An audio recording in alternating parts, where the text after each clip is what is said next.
Kisah perjalanan Syekh Burhanuddin menuju tempat perkhilwatan penuh suka dan duka.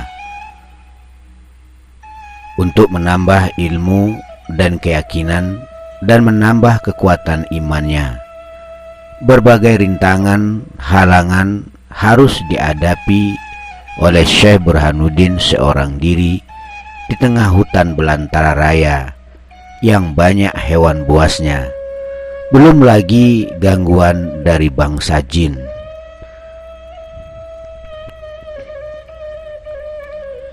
Sedangkan gajah putih yang tadi membukakan jalan untuk Syekh Burhanuddin sehingga ia sampai ke depan gua yang akan dipakainya untuk berkhilwat itu sudah tidak kelihatan lagi, entah kemana perginya. Syekh Burhanuddin menyesal karena belum sempat berterima kasih kepada gajah putih itu.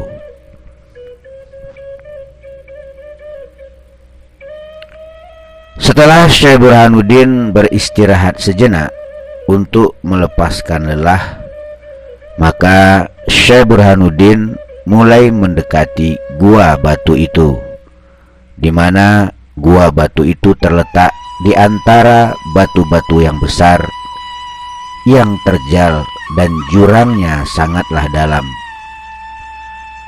Syekh Burhanuddin mulai mencari gua yang mana yang akan dipakainya untuk berkhilwat, tentu yang sesuai dengan pesan gurunya, yaitu Syekh Abdul Rauf Singkil.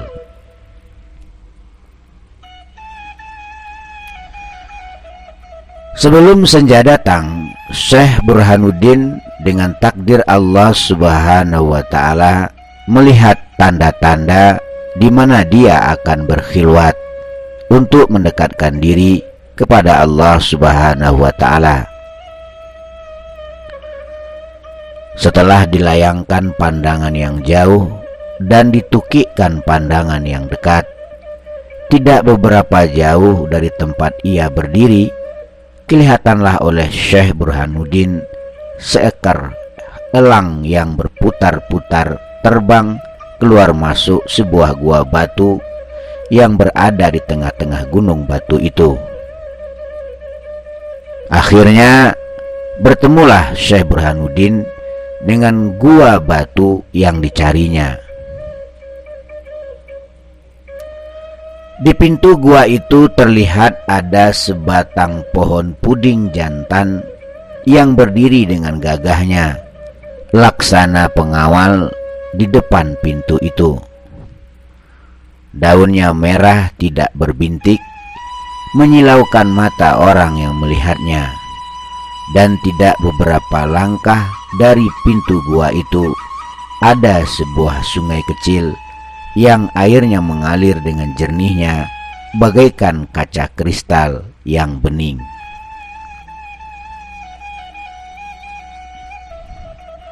Sambil membaca kalimat-kalimat Tuhan, Syekh Burhanuddin mulai masuk ke dalam gua batu itu. Pintu gua batu itu sempit, tetapi di dalamnya lapang. Perasaan senang dan lega datang menjelma dalam hati Syekh Burhanuddin.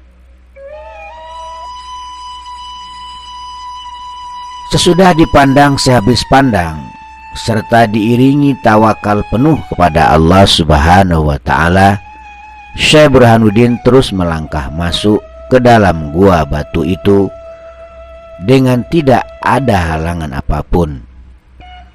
Dengan perasaan haru, Syekh Burhanuddin melihat gua itu. Di dalam gua itu sangatlah datar, batu-batu tersusun dengan rapi, seakan-akan ada orang yang menyusunnya dan mengaturnya.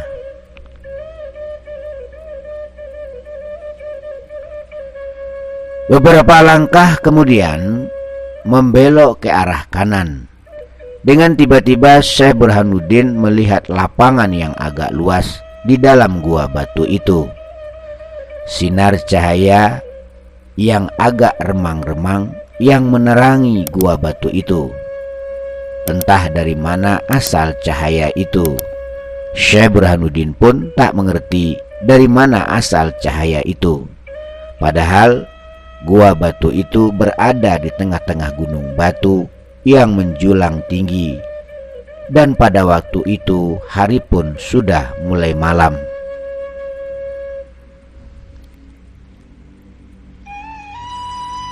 Karena pantulan cahaya yang remang-remang itu, Syekh Burhanuddin melihat sebuah batu besar yang ada di tengah-tengah gua batu itu. Dengan tidak berpikir panjang, Syekh Burhanuddin melangkah menuju batu besar itu. Dan tidak beberapa jauh dari batu besar itu mengalir anak sungai kecil yang airnya sangatlah jernih.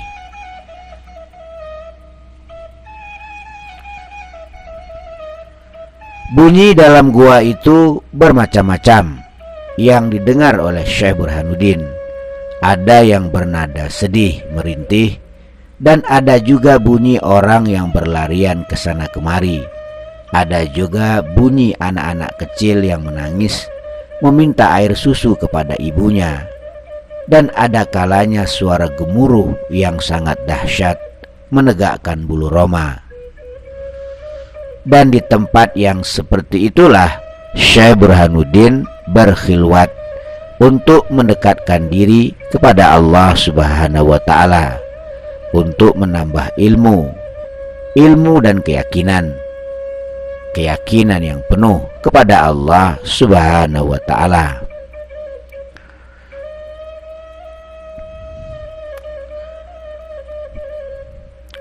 Empat 40 hari 40 malam bukanlah masa yang singkat untuk berkhilwat, berzikir, dan mendekatkan diri kepada Allah Subhanahu wa Ta'ala untuk meminta tambahan ilmu dan keimanan beserta keyakinan yang penuh dan padat kepada Allah Subhanahu wa Ta'ala. Seorang diri Syekh Burhanuddin di dalam gua batu yang berada di tengah-tengah gunung batu dan hutan belantara raya. Dengan tenang dan khusyuk, Syekh Burhanuddin melewati hari demi hari, malam demi malam dalam gua batu itu. Ini adalah pelajaran dan ujian terakhir bagi Syekh Burhanuddin dalam rangka belajar di tanah Aceh dengan seorang guru yang bernama Syekh Abdul Rauf Singkil, di mana ilmu, keimanan, dan keyakinan Syekh Burhanuddin semakin penuh dan padat di dalam gua batu itu. Di dalam gua batu itu banyak kejadian yang telah dialami oleh Syekh Burhanuddin. Bermacam-macam godaan setiap malam datang silih berganti. Semuanya itu tidaklah menjadi hambatan dan halangan bagi Syekh Burhanuddin untuk terus berzikir mengingat Allah Subhanahu wa Ta'ala. Syekh Burhanuddin yakin dengan berzikir kepada Allah Subhanahu wa Ta'ala, jiwa akan menjadi tenang dan tentram, sebagaimana firman Allah di dalam Al-Quran surat Ar-Ra'd ayat yang ke-28. A'udzubillahi minasyaitonirrajim. Bismillahirrahmanirrahim. Allazina amanu wa tatma'innu qulubuhum bizikrillah. Ala bizikrillahi tatma'innul qulub. Orang-orang yang beriman, hati mereka tentram dengan berzikir kepada Allah. Ingatlah, dengan mengingat Allah, hati menjadi tentram.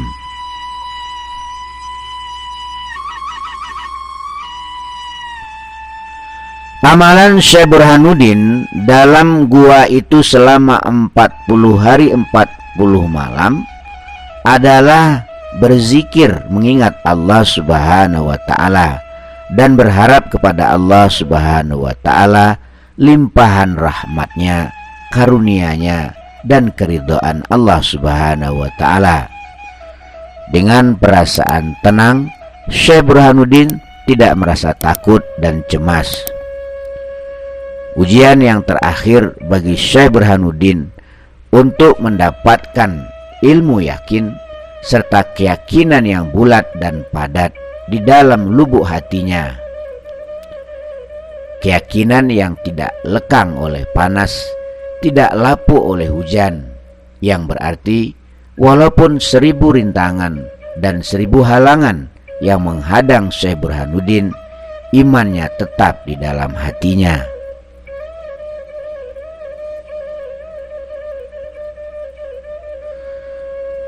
Syekh Burhanuddin yakin, hakul yakin, bahwa tidak ada Tuhan selain Allah Subhanahu wa Ta'ala. Syekh Burhanuddin yakin, hakul yakin, bahwa segala sesuatu tidak akan terjadi kalau tidak diizinkan Allah Subhanahu wa Ta'ala.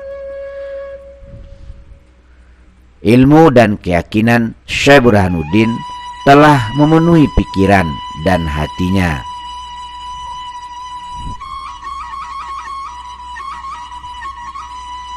Itulah yang tampak pada diri Syekh Burhanuddin selama berkhilwat dalam gua batu itu.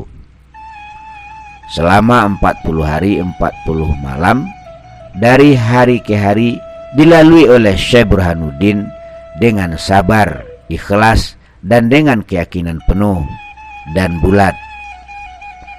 Berbagai macam peristiwa dan kejadian yang dilalui dan dialami serta dipertontonkan kepada Syekh Burhanuddin selama berada di dalam gua itu.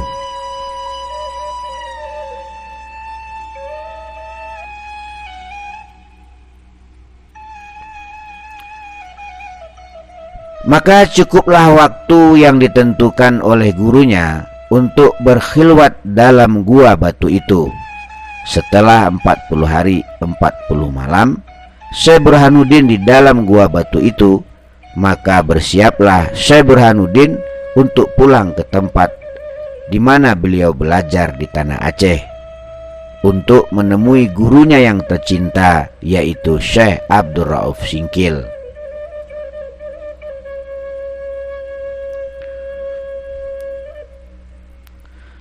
Pagi itu sangatlah cerah, seolah ikut bergembira dan bersyukur karena seorang anak manusia telah menyelesaikan tugas suci dan ujian terakhir dalam mencapai pemahaman dan keyakinan yang sempurna. Syekh Burhanuddin mulai melangkah keluar dari gua batu itu, gua di mana beliau telah berkhilwat selama 40 hari 40 malam. Banyak peristiwa, banyak kejadian yang telah dialami dan dipertontonkan kepada Syekh Burhanuddin. Banyak kenangan yang mungkin tidak bisa dilupakan oleh Syekh Burhanuddin seumur hidupnya yang terjadi di dalam gua batu itu.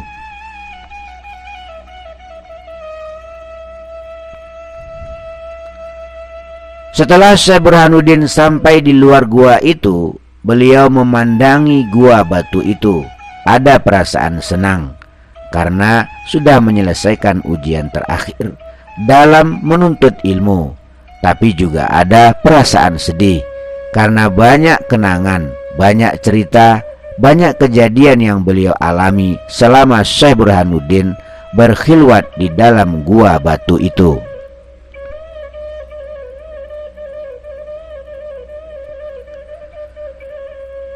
Setelah Syekh Burhanuddin kembali menemui gurunya, yaitu Syekh Abdul Rauf Singkil, Syekh Burhanuddin mengkhabarkan dan menceritakan semua yang dialaminya selama berkhilwat dalam gua batu di tengah hutan belantara itu.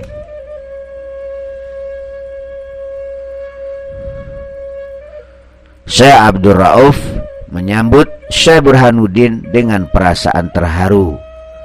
Dan dengan penuh kasih sayang, Syekh Abdul Rauf memeluk Syekh Burhanuddin sebagai tanda rasa syukur dan bahagia serta rasa syukur yang tiada terhingga kepada Allah Subhanahu wa Ta'ala.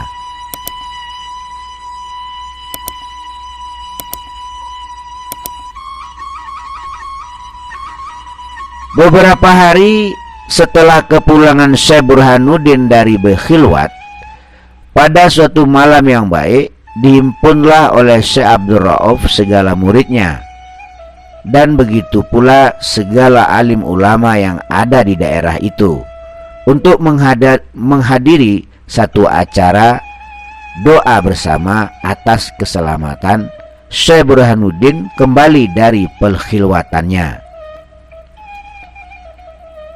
Semua hadirin yang datang sembahyang bersaf-saf, tegak berdiri menyembah Allah Subhanahu wa Ta'ala, dan begitu juga berzikir mengingat Allah sampai tiba waktu sholat subuh.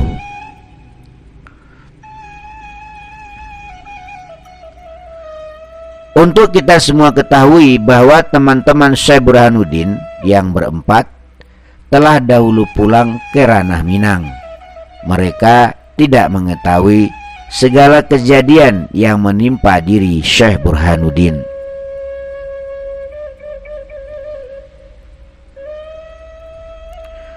Sebagaimana yang telah kita ketahui bahwa Syekh Burhanuddin selama berada di tanah Aceh, beliau telah belajar segala bentuk ilmu, mulai daripada ilmu syariat, ilmu kalam, ilmu nahu, syaraf, ilmu tajwid, ilmu takwin, dan ilmu ihsan atau ilmu tasyawuf. Segala macam ilmu beliau telah pelajari sebagai persiapan untuk berdakwah menyampaikan Islam di Minangkabau.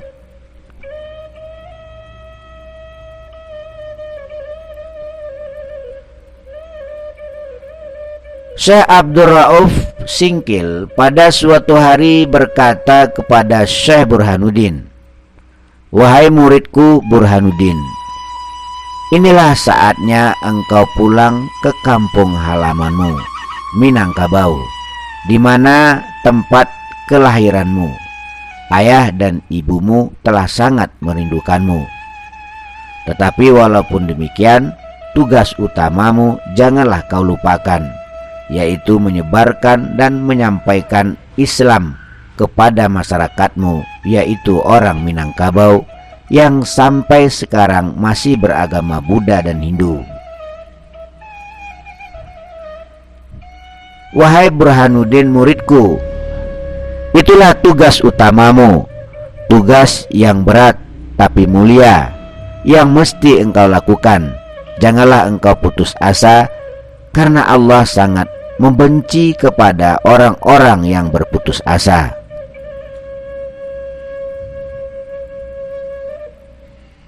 Bawalah mereka nanti kepada jalan Allah Subhanahu wa Ta'ala dengan cara yang bijaksana, dan pergaulilah mereka dengan budi pekerti yang baik, dan ajarkanlah mereka dengan kata-kata yang manis sesuai dengan ajaran Allah Subhanahu wa Ta'ala, sebagaimana firman Allah di dalam Al-Quran surah An-Nahl ayat 125. A'udzubillahi minasyaitonirrajim. Bismillahirrahmanirrahim. Ud'u ila sabili rabbika bil hikmah wal mau'izatil hasanah wajadilhum billati hiya ahsan. Inna rabbika huwa a'lamu biman dhalla an sabili wa huwa a'lamu bil muhtadin. Serulah manusia kepada jalan Tuhanmu dengan hikmah dan pelajaran yang baik, dan berdebatlah dengan mereka dengan cara yang baik. Sesungguhnya Tuhanmu dialah yang lebih mengetahui siapa yang sesat dari jalannya, dan dialah yang lebih mengetahui siapa yang mendapat petunjuk.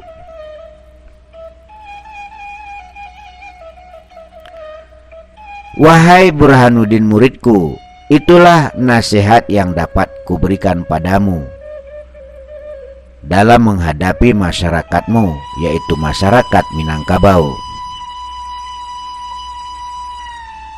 Setelah Syekh Burhanuddin mendengarkan kata-kata gurunya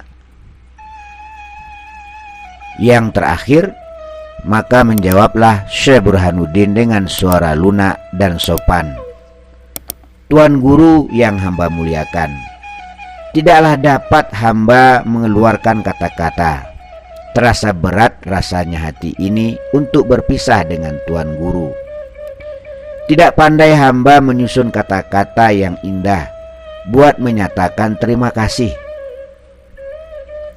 Semuanya hamba pulangkan kepada Allah Subhanahu wa ta'ala.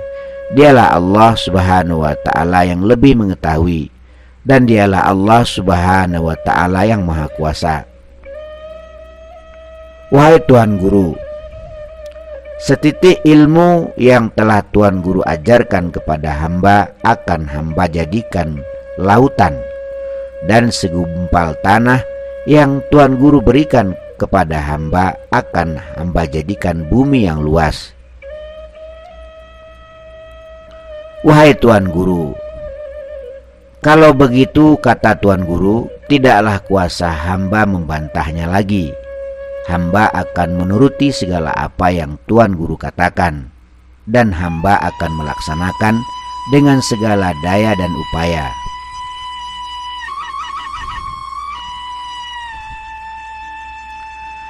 Setelah Syekh Abdul Rauf mendengar jawaban Syekh Burhanuddin, dengan senang hati Syekh Abdul Rauf berkata, "Wahai muridku Burhanuddin, hatimu telah terbuka dan jiwamu telah diilhami dengan kekuatan iman, dan aku berdoa kepada Allah Subhanahu wa ta'ala, semoga cahaya hatimu dapat menyinari alam Minangkabau.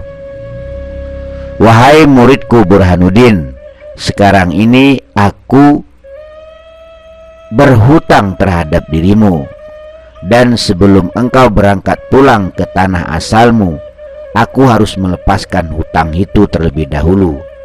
Dari itu dengarkanlah baik-baik, wahai muridku Burhanuddin. Adapun guruku Syekh Ahmad Kusasi semasa aku di kota Madinah dulu, ada memberikan amanat dan pesan yang harus disampaikan padamu, bahwa nama Burhanuddin yang aku berikan kepadamu adalah amanat dari guruku Ahmad Kusasi. Adapun Burhanuddin artinya adalah penyuluh agama. Dan selain daripada itu, ada lagi yang harus aku sampaikan kepadamu, yaitu sepasang baju jubah dan sebuah kupiah bikinan anak negeri Yaman. Nah, oleh karena itu, terimalah pemberian guruku ini yang telah aku bawa dari Madinah Al-Munawwarah, tempat pusara Nabi Muhammad sallallahu alaihi wasallam. Adapun nama Burhanuddin adalah tanda kebesaran ilmu yang telah penuh dalam lubuk hatimu.